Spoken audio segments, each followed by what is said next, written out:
Welcome to the deep dive. We take piles of information, sort through it, and pull out those key things you really need to know. Today, we're jumping into something universal.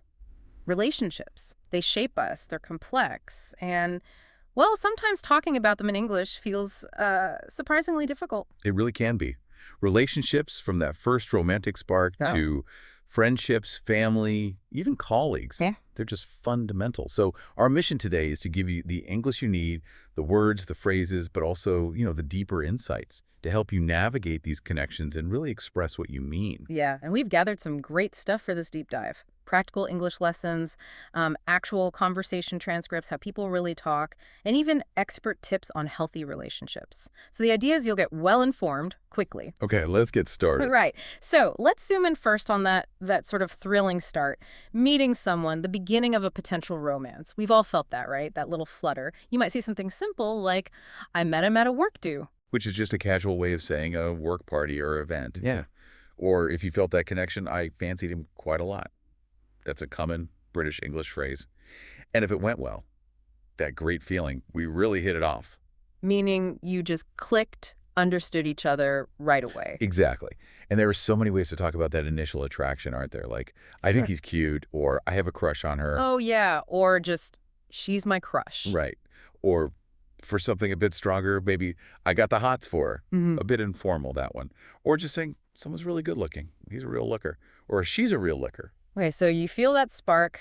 You've got the hots, maybe. What's next? Asking them out. What are some good, straightforward ways to do that? Well, you could just ask, would you like to go out sometime? Pretty direct. Or be more specific. I'd love to take you to dinner, or maybe see a movie. Mhm. Our sources pointed out that asking, do you want to grab a coffee sometime, is a really good first date move. Oh, I like that.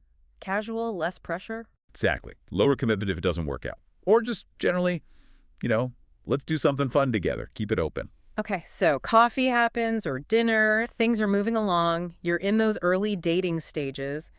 How do we describe that phase, the getting to know you bit? You might hear, we started seeing each other. That usually means you're dating, but it's not necessarily serious or exclusive yet, just feeling things out. Right, testing the waters. Yeah. Then, if it gets a bit more defined, people often say, we got together. That marks the start of being a couple, really. Yeah. It can start casual, become more official. It sounds quite soft and friendly, got together. Okay, any other ways to say it? Sure. We became an item. Sounds a little more official, maybe. Or simply, we started going out, or we started going out with each other. Very common. And sometimes, it's not a slow process, it's instant. Ah, yeah. It was love at first sight. That feeling of knowing immediately. Or maybe we fell for each other on the first date. Strong feelings right from the start. And that magic connection, we have good chemistry. You just click. That chemistry is key. Speaking of dates, you mentioned sources with real transcripts. There was a story about a first date, wasn't there? Jake and Emily. Oh, yeah, that was a great one from a YouTube transcript. They'd only chatted online before, then met in person at a cafe. Okay, set the scene. So they're there, they've just ordered, and this random woman comes up to their table. And she says, are you two on a first date? You're such a cute couple. Oh, wow. Bold. Right. Then she tells them she met her own husband in that exact same restaurant Oh, because he spilled a drink on her. And she calls it good luck. you couldn't make it up. So what happens next? Well, almost like it was planned. The waiter brings their drinks, and Jake knocks over Emily's green tea. No. It's Seriously. right here. But Emily, instead of getting annoyed, she just says, well, that's good luck. Spilling tea means something great is about to happen. Amazing reaction. Shows good character. Totally. Then they go outside for some air, and guess what? Yeah. It starts raining. Of course it does. And Emily says, they say rain on a first date washes away bad luck. Just keeps that positive spin. Jake jokes, or maybe it's the universe telling us something. Mm.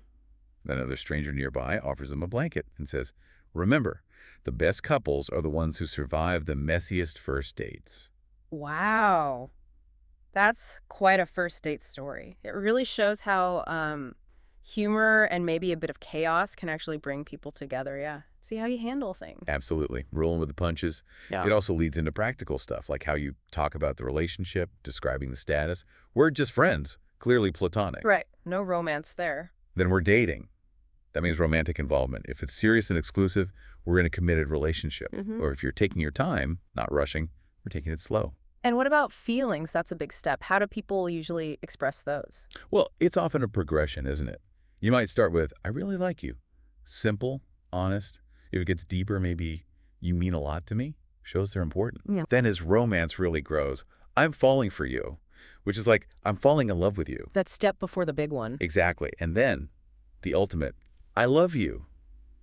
That vulnerability is huge in shaping where things go. Definitely. And just quickly, the practical side of planning a date. Oh, yeah. Basic phrases. Are you free on Tuesday? Or what time works best for you? To check availability, setting it up. How about we meet at Sunshine Cafe at 6 o'clock?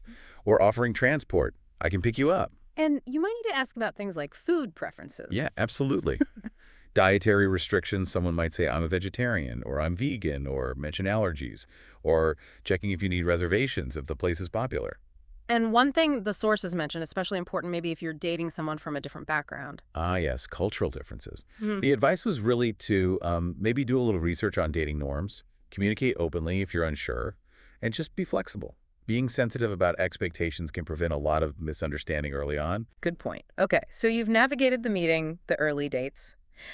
But relationships aren't just the exciting start, are they? Let's be honest. They involve challenges. They take work. Absolutely. It's not always smooth sailing. You might say things are a bit up and down, good times and bad times. Or maybe we don't always see eye to eye, meaning you disagree often. That can cause friction. For sure. Little annoyances might lead you to say someone is getting on my nerves. We all feel that sometimes. And then there are bigger issues, like arguments. What's the language for that? Well, if you have a significant disagreement, you might fall out with someone. The relationship takes a hit. You might stop talking for a bit. The sources said it doesn't always mean it's over for good, but it needs fixing, like falling out over money or maybe a group project with friends. Okay. And if arguments happen a lot? You might say, we keep falling out or we're always fighting. That signals a pattern. And then a really serious issue, to cheat on someone. Being unfaithful, that's a major breach of trust. Right. So if things go wrong, maybe not that seriously, but there's been a mistake or hurt, how do you talk about fixing it? Ah, the concept of making it up to someone. Yeah. That's really important. It means you're actively trying to repair things after you've done something wrong. Yeah. It shows you care. Like if you forgot their birthday or you were really snappy one day, you'd try to make it up to them. Show you're sorry and value them. Exactly. Yeah. But even better than fixing problems is preventing them, right? Through good communication. We got some fantastic tips on this from Vanessa and Dan in one of our source materials. They shared their relationship strategies. Their first big tip, don't make excuses or place blame. Okay, tell me more about that. Placing blame. It's pointing the finger, saying it's your fault. Shifting responsibility away from yourself and don't make excuses means not justifying mistakes with things like, oh, I was tired or I was just so busy. Yeah, we've all heard those. Or used them. Probably. They warned against blame games. Just going back and forth arguing about whose fault it is gets you nowhere. The key is shifting from blame to insight. Trying to understand yourself and your partner. Having more factual, less emotional arguments. They had an example, didn't they? Something relatable. Yeah, the classic dishes in the sink argument. Yeah. How blame often comes from expectations you haven't even talked about.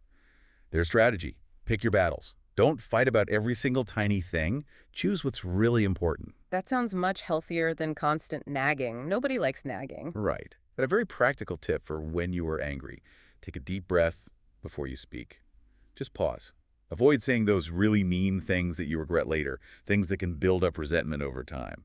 That's about emotional control, isn't it? Exactly. Emotional regulation. Not just lashing out. Yeah. Being rational, thoughtful. And also being able to handle feedback without getting defensive. Vanessa used a great phrase. Being on an even keel, like a stable boat, not swinging wildly between emotions. I like that image. Okay, what was their next tip? It was about the practical side of partnership. Delegate chores or specific tasks. Chores, just everyday household stuff, cleaning, laundry, The point is to have a real conversation about who does what, especially something really bugs you, if it annoys you. Don't just let it fester.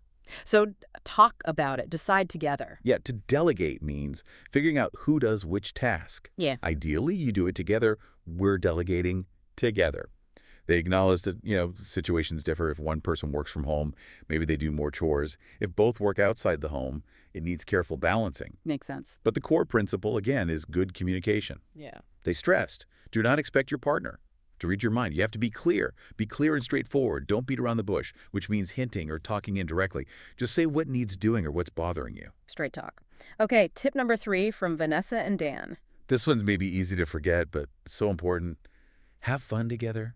Keep doing shared activities, even after years together, so things don't start feeling like, oh, there's nothing special anymore. Yeah, avoid falling into just a routine. Exactly. It's not about doing everything together. Like Vanessa doesn't watch hockey with Dan if she doesn't enjoy it.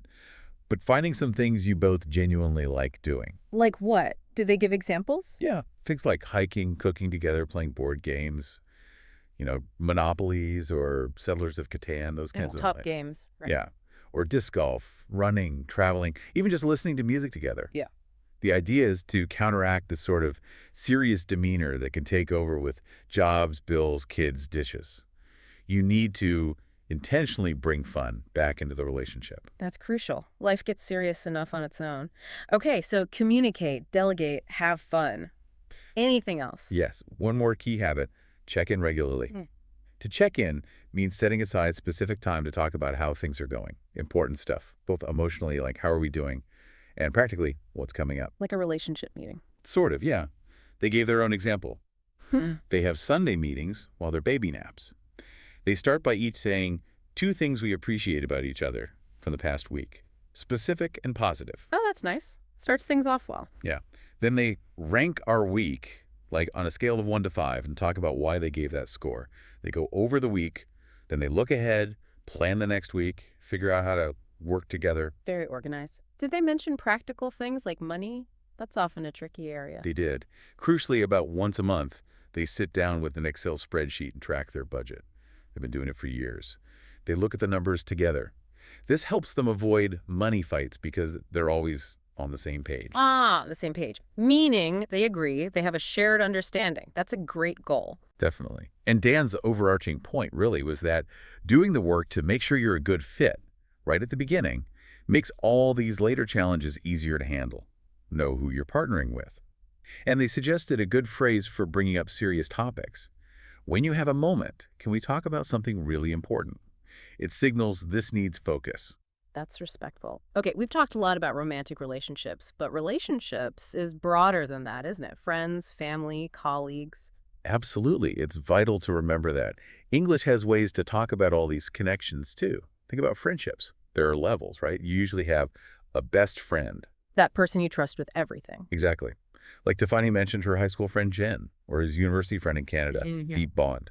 Then you have good friends, people you're close to, enjoy time with, feel comfortable around, but maybe not quite that intense best friend level. Makes sense. And then there are casual acquaintances, people you sort of know, maybe from work or you see them on the train. You say hi, maybe have a brief chat, but you don't share personal stuff. yeah, The connection's more superficial. got it. And within these relationships, sometimes there's admiration or the opposite. Right. You might look up to someone. That means you respect and admire them, maybe see them as a role model, like an uncle who's a firefighter or a teacher who really inspired you. It's about admiration. And the opposite. To look down on someone. That's having a negative, superior attitude towards them. Often it's based on unfair things like their job, how much money they have, their clothes. And as Wordsworth said, that really says way more about the person doing the judging than the person being judged. It reveals insecurity. That's a good point. Now, Tiffany mentioned a way to organize thoughts when talking about relationships. The 5 W's. Ah, yes. The who, what, when, where, why framework.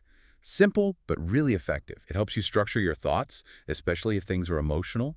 It moves towards facts, which helps both people understand the specifics of a situation, find that common ground. Can you give an example how it applies? Sure. For friends. Who?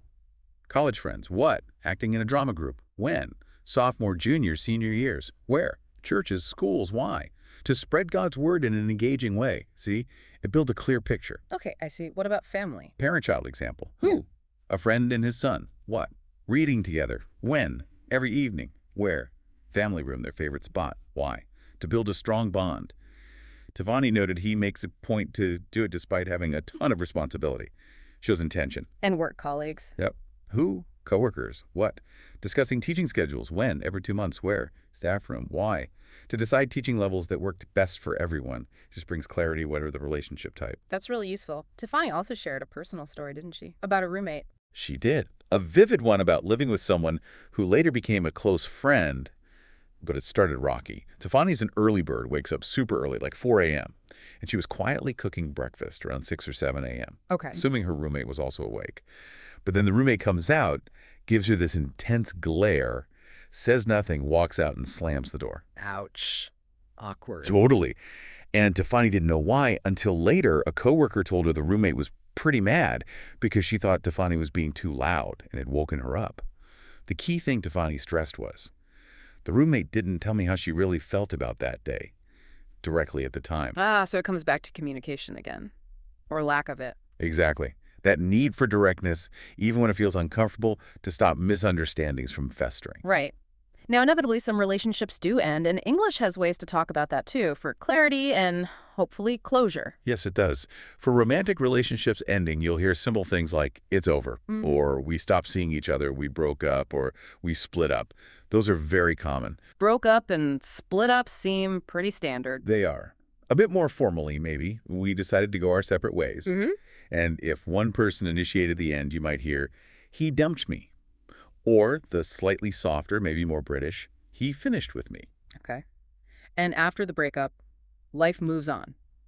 What kind of language do we use then? Well, if someone is ignoring their ex, you might say, I just kept giving him the cold shoulder. Or, in the digital age, I block him. Stopping contact via phone or social media. Very common now. Yeah. When you've emotionally recovered, you can say, I'm over him, or I'm over her. No more romantic feelings. Sometimes ex-partners manage to become just good friends, clearly stating there's no romance left. And what about comforting a friend who's just gone through a breakup? The classic line, plenty more fish in the sea. It means there are lots of other potential partners out there. Don't despair. A bit cliche, maybe, but often said with good intentions. True. Or just a straightforward push, you just have to move on. You also hear about couples who are on and off again, or on again, off again. They break up and get back together repeatedly. Right, that pattern. And for couples separated by geography, we talk about a long-distance relationship, often shortened to LDR. And what about those feelings that maybe haven't quite gone away? Oh, there's a lovely phrase for that. Do you think he still holds a candle for you? It means, does he still have feelings for you? Maybe secretly? Holds a candle. That's quite poetic. Okay, before we finish, let's quickly cover some common mistakes English learners might make, just to help sound more natural. Good idea. First one, be careful with the word lover.